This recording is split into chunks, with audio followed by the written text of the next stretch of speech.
उसका जवाबदार तू है। इसलिए एक ब्राह्मण की मां आज तुझे श्राप देती है कि तेरे अगले जन्म में तेरे घर में जो संतान होगी वो भी ऐसी ही अधोगति में मरेगी, आधी अवस्था में जाएगी। मात्र 12 वर्ष के मार्कंडे ऋषि थे जिस समय पर उनके प्राण जाना थे। केवल एक मृदुति, मार्कंडू की धर्म पत्नी मार्कंडे जी की मां शिव की भक्ति करती थी और शिव आराधना में इतनी डूबी रहती थी, इतनी डूबी रहती थी कि अपने पति से कहा मेरे यहां संतान नहीं है। पति ने कहा क्यों चिंता करना, जो महादेव का भजन करता है, जो शिव भक्ति में डूबा रहता है, शंकर का गुणगान करता है, शंकर का स्मरण करता है, शंकर को एक लोटा जल चढ़ाता है, शंकर के मंदिर तक जाता है, एक बेलपत्र जो शिव को समर्पित करता है। मार्कंडू जी ने अपनी पत्नी से कहा वो जिंदगी में कभी खाली नहीं रहता, उसकी झोली जरूर भर आती है, ये निश्चित है। सारी समस्या का हल बोल बम का नारा है, एक सहारा उसका बनाकर चलो। मार्कंडू जी ने अपनी पत्नी को समझाया, मृदुति ने अपने मन से शिव की आराधना करना प्रारंभ करी। केवल मृदुति का काम क्या था, केवल मृदुति का काम क्या था? अभी तक शंकर के मंदिर में जाकर पूजन करती थी, अभी तक शिवालय में जाकर आराधना करती थी, अभी तक शिव मंदिर में जाकर अर्चना करती थी। अब मृदुति ने शिव के मंदिर में जाकर आराधना अर्चना नहीं करी है, मृदुति ने केवल एक काम करा है, शंकर के मंदिर में जाकर शंकर के मंदिर में सफाई करी है, शंकर के मंदिर में झाड़ू लगाई, शंकर के मंदिर में पोछा लगाया, शिव मंदिर शिवालय को केवल क्लीन करा है, साफ करा, केवल साफ।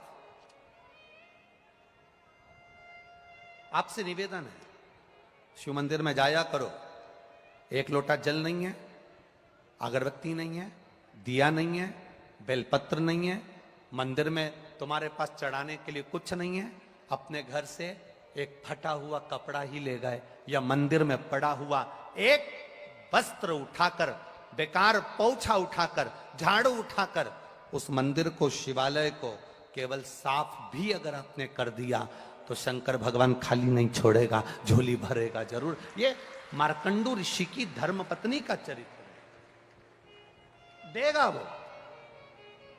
और मृदुति ने मंदिर में, शिवालय में जाकर शंकर जी के मंदिर को स्वच्छ रखना प्रारंभ करा। शिव जी की कृपा हो गई, प्रसन्न हो गए।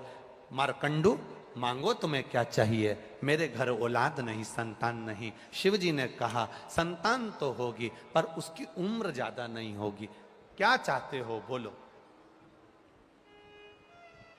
चलेगा, 12 वर्ष भी अगर बच्चे की उम्र है चले, आप दे दीजिए। पुत्र तो हो गया ना, मेरी पत्नी निसंतान तो नहीं कहलाएगी, बांझ तो नहीं कहलाएगी, आप दे दीजिए। शिव जी ने कहा जैसी आपकी मर्जी। मेरा वो घड़दानी, मेरा त्रिकालदर्शी, मेरा कैलाशी अविनाशी ने कह दिया तथा पुत्र हुआ। मृदुति के गर्भ में जब संतान आई, मार्कंडे ऋषि आए, मृदुति ने शिव के मंदिर में सफाई भी करी और शंकर जी को चढ़ाया हुआ जल का आचमन भी करा। तो गर्भ से जो संतान जन्म ली वो बड़ी बड़ी आनंद करने वाली, शिव भक्ति में डूबने वाली।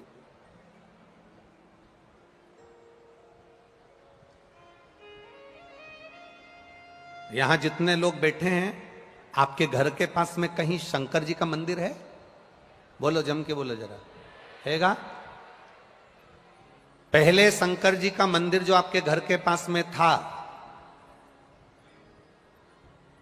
उसमें बुजुर्ग लोग सोमवार को, सावन में या शिवरात्रि पर जाते थे। आपके घर के पास में जो शिव मंदिर है उसमें आप अपने घर के आसपास के छोटे छोटे बच्चों को मंदिर जाते हुए देख रहे हो कि नहीं देख रहे हो? देखते हो ना? प्रसन्नता होती है कि नहीं होती है? कि इन, हम पहले कहते थे उनके धर्म में लोग मंदिर जाते हैं, उनके धर्म में लोग वहां जाते हैं, उनके धर्म के लोग वहां जुड़ जाते हैं। छोटे छोटे उनके धर्म के लोग मंदिर, उनके धर्म के लोग वहां जा रहे हैं। आज प्रसन्नता आपको होना चाहिए कि हमारा सनातन धर्म का छोटा छोटा बच्चा शिव मंदिर तक जा रहा है। हमारे सनातन धर्म का छोटा छोटा बच्चा गला पकड़ा रहे, मोबाइल गला पकड़ा रहे, माइक। हमारे छोटे छोटे बच्चे शिव मंदिर तक जा रहे हैं, शंकर की चौखट तक जा रहे हैं, शिवालय तक जा रहे हैं। यह प्रसन्नता आपके भीतर होना चाहिए, यह भाव आपके भीतर जागृत होना चाहिए कि हमें प्रसन्नता है। ये नींव आज अगर मजबूत हो गई तो बिल्डिंग बनने में दिक्कत नहीं है, आने वाले समय में दिक्कत नहीं है, अगर नींव मजबूत है।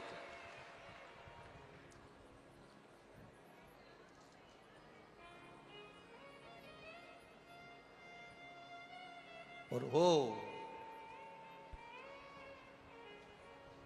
ये तो शिव भक्ति का कोई भाव होगा जिसके कारण बस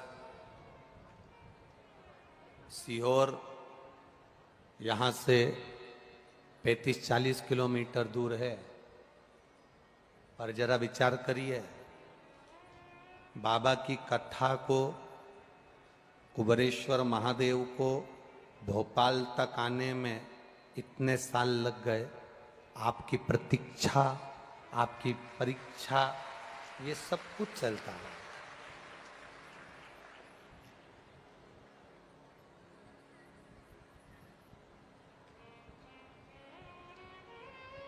जरा विचार करिए, 12 वर्ष की आयु हो गई, मरने का समय आ गया, प्राण छूटने का समय आ गया।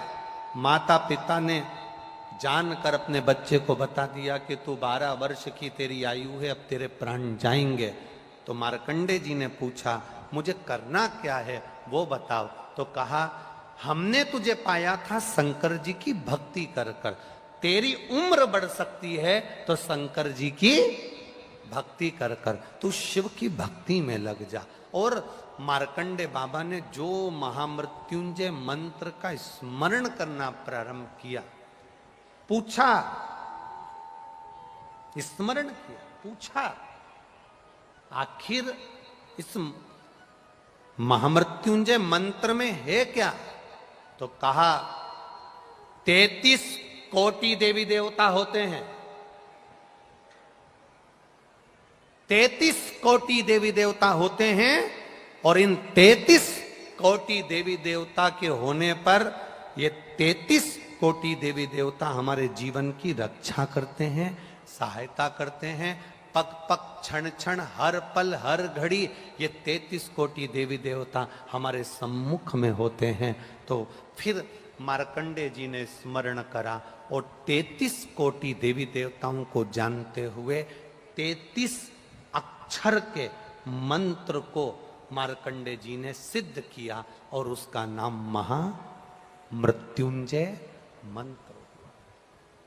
33 अक्षर का मंत्र मार्कंडे जी ने सिद्ध कर लिया और उस मंत्र का स्मरण करने लगे। यमराज आया बंदी बनाने के लिए, 12 वर्ष की आयु है, और बंदी बनाने के लिए जब आया, शंकर जी की आराधना में मार्कंडे जी लगे थे।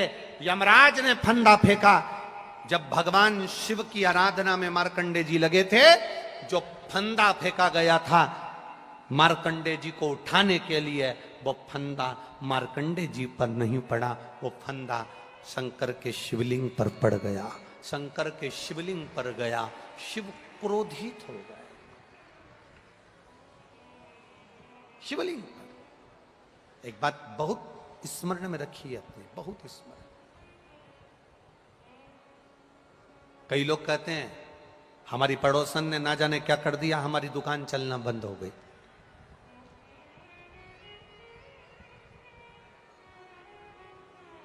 कई लोग कहते हैं हमारे रिश्तेदार ने हमारी बहू की गोद बांध दी, उसका गर्मी नहीं ठहर रहा, उसकी झोली बांध दी, उसकी कोक बांध दी। कई लोग कहते हैं किसी ने कुछ कर दिया ना, इसलिए ऐसा हो गया। कई लोग कहते हैं उसने ऐसा कर दिया ना इसलिए ऐसा हो गया। आप लोगों का क्या कहना है? किसी के करने से तुम्हारा व्यापार बंद हो सकता है क्या? बोलो जम के। किसी के करने से तुम बीमार हो सकते हो क्या? किसी के करने से